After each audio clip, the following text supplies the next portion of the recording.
This video is about interactive word walls in early childhood education. This is Muriel Rand from New Jersey City University. Traditional word walls take words that we want students to be able to spell, and we put them on the wall as sort of a dictionary reference, and we organize them alphabetically. This is fine if students already know what those words are, but what if they don't really remember what the words are? Let's try something. Look at this word wall. We're imagining that we don't know how to use the language. So look at this word wall and see if you can tell what any of the words mean. It's kind of hard, right?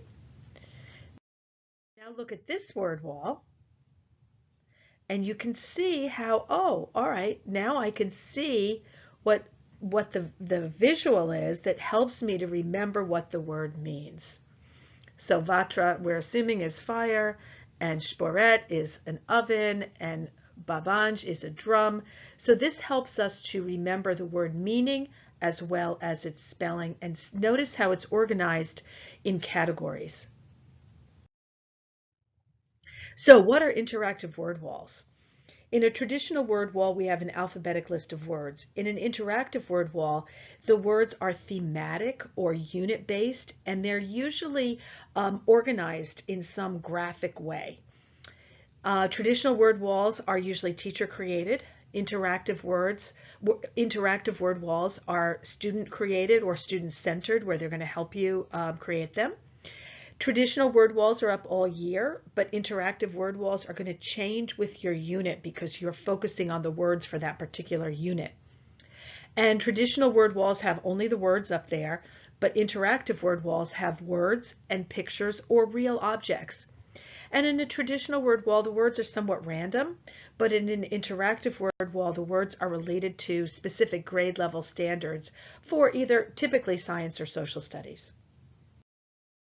Here are some examples. This is a word wall for soil, and you can see how it's arranged in like a graphic organizer, where there are words for the texture, words for the color, and words for the particle sizes. And there are pictures and real materials, or what we call realia, real materials that help students link the idea to the word.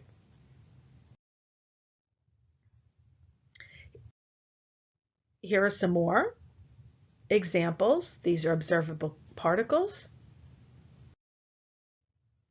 landforms, wind, water, and ice, and see how the words are grouped like a graphic organizer so that students can begin to understand the concepts, not just how to spell the word.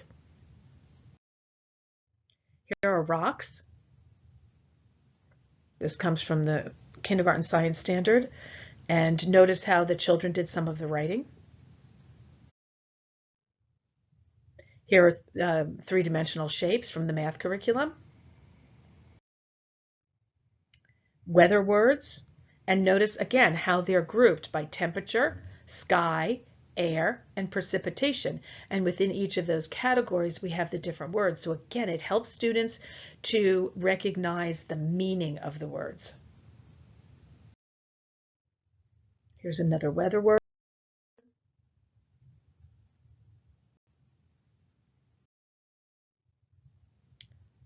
Here's an interactive word wall on science tools. Notice that the children did the pictures, and again, see how they're grouped by meaning, by concept. Plants, animals, where they live, what they eat, how they move. So, to summarize, effective interactive word walls, the vocabulary words are aligned with the topic that you're studying at that time. They're visible from a distance. The words are arranged to show the relationships between the words, so it's like schemas, or again, a graphic organizer. Students help create the word wall, and the word walls use visuals that include realistic pictures, photographs, and realia, or real items, to help students link the concept to the word. So hopefully you will be able to try out and develop an idea for a word wall. So think about what topic you are studying. What are you currently teaching in science or social studies, for example? What words you might use, what visuals you would connect with, and what realia you might want to connect or to put up on the board. So hopefully this will help you get started.